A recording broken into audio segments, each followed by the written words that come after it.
Welcome to Prime Insight Crime Story. Today, we uncover a poignant and chilling story that not only highlights the tragic end of one man's life but also serves as a stark reminder of the consequences of racial prejudice. This is the story of Balbir Singh Sodhi, an innocent man who became a target of hate in the aftermath of a national tragedy. Buckle up as we explore the events leading to his death, the impact on his loved ones, and the critical lessons we must learn from his story. Balbir was born on July 6, 1949 in Kapurthala district, Punjab. In October 1984, Prime Minister Indira Gandhi was assassinated by two of her Sikh bodyguards because she had ordered the Indian army to storm the Golden Temple, which was a very sacred place in the Sikh religion. After that incident, the Sikhs were scapegoated. They were beaten, lynched, burned alive, and raped by violent mobs all over India just because of their faith. This carnage left many Sikhs afraid for their safety. Like many other Sikh families, members of the Sodhi family left India after 1984. Balbir flew to Los Angeles. There he worked as a staff in 7-Eleven, a clothing store, and as a cab driver.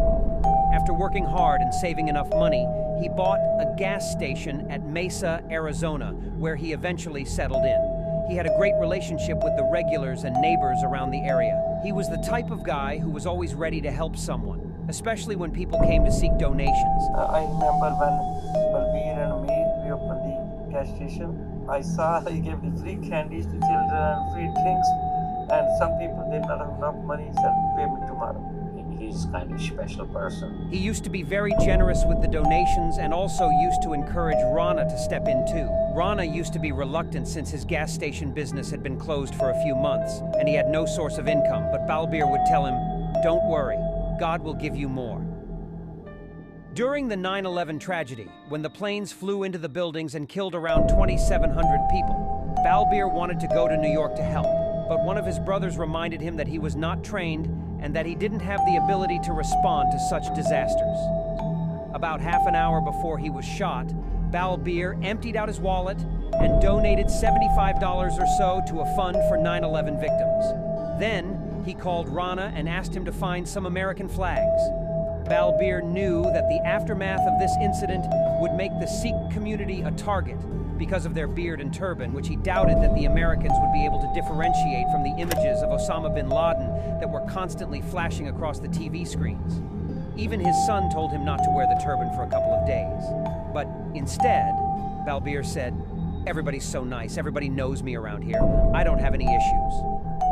On September 15th, Balbir was outside working with a landscaper to give them instruction where they can plant flower. And somebody shot Balbir. He fired 6 shots and 5 hit my brother. Somebody took my best person, my best brother. That evening, the shooter was arrested at his home and was identified as a 42-year-old man, Frank Silva Rauch, who worked as a Boeing aircraft mechanic in a local repair facility who held a criminal record for an attempted robbery in California. Rauch was at work at Boeing on September 11, 2001, when he heard the news of the terrorist attacks in New York, Pennsylvania, and Washington, D.C. We crashed! The other trade center's down! It's down! It's down! When he returned home that afternoon, he cried uncontrollably and babbled incoherently as he watched the news coverage of the attacks. He also cried and carried on that evening when he phoned his brother, Howard. Although Rauch normally never missed work, he stayed home on September 12th. When a colleague from Boeing called Rauch that evening, or the next, Rauch told him that he wanted to shoot some ragheads, referring to people he perceived to be of Arab descent. On the morning of September 15th, Rauch had 3 cans of beer, and that afternoon he drove to the Chevron gas station in Mesa. The owner of the gas station, Balbir Singh Sodhi, a Sikh of Indian descent who wore a turban, was standing outside talking to landscape worker Louis Ledesma, who was down on his knees. Rauch fired 5 or 6 shots through the open window of his truck, killing Sodhi. After that, he sped off to his previous house, which was purchased by the Sahaks, an Afghan couple, and shot at their house from his car. And also, he drove to another mobile gas station and fired shots at a clerk named Anwar Khalil, who was of Lebanese descent. Thankfully, none of them was hurt. He then went to several local bars where he reportedly cried, talked gibberish, and ranted at the television. Some people even say that during his time at the bar, he was boasting about what he had done and telling horrified patrons that he'd just avenged the World Trade Centers. Eventually, the investigation pointed towards Roque, and when the police came into his house, he instantly put his hand in the air and said, "I'm a patriot and American. I'm American. I'm a damn American." As they drove to the police station in the patrol car, Roque yelled at the arresting officers, "How can you arrest me and let the terrorists run wild?" Roque added, "I wish that my punishment would be sending me to Afghanistan with a lot of weapons." Roque was brought to trial for first-degree murder, attempted murder of Anwar Khalil, reckless endangerment of Louis Ledesma, drive-by shootings. The state filed a notice of intent to seek a death penalty against Roque. The state's theory of the case was that the shootings were an intentional act of racism. Roque did not deny the theory, but instead pursued an insanity defense. 6 experts, 3 psychiatrists, and 3 psychologists testified at trial regarding Roque's mental health. But despite that, the jury found him guilty and was sentenced to death. In arguing against the death penalty, Roque's defense focused mainly on mental health factors. The court found that Roque had an IQ of just 80. He suffered from schizophrenia, and that the events of 9/11 had caused him substantial emotional disturbance. For these reasons, his death sentence was eventually overturned and replaced with life imprisonment without parole. Roque died on May 11, 2022, while he was in Arizona Department of Corrections custody. He was 62 years old at that time.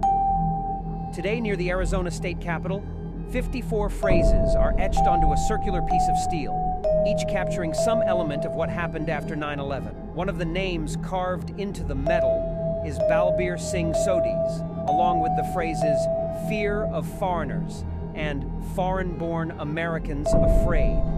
But in 2011, the state of Arizona proposed a bill to remove Balbir Singh Sodhi's name from the state's 9/11 memorial. Representative John Kavanaugh, the bill's original sponsor, argued that Sodhi was not a victim of 9/11. The bill suggested that Sodhi's name and plaque be removed and even sold to a scrap metal dealer. To this, the son of Balbir asked, "Do you think that my dad would have lost his life if 9/11 didn't happen?" This decision of the state sparked controversy and debate, as many people believed that Balbir Singh Sodhi's death was a direct result of the post-9/11 backlash, and that his name deserved to remain on the memorial as a reminder of the broader consequences of the attacks. Later, thanks to the work of advocates, thousands of people wrote letters to the then governor, Jan Brewer, requesting that she veto the bill. She did, right in front of the Sodhi family. Also, the state lawmakers apologized to the family. After all the pain the family had to go through, Balbir's brother says that he forgives Frank while talking to him on the phone after 15 years from the incident. "I believe one day we can finish hate in our community too," Rana adds. "It takes time, but one day it can be finished." But this is our responsibility to keep peace in our home, keep peace in our community, keep peace in our country, to live with harmony. And we don't need to kill each other internally with those ignorance. And this is my purpose, and I hope you will come out someday, then we can both travel and finish the hate in this world together. Right. Please like, subscribe, and kindly click on notification button for our next video.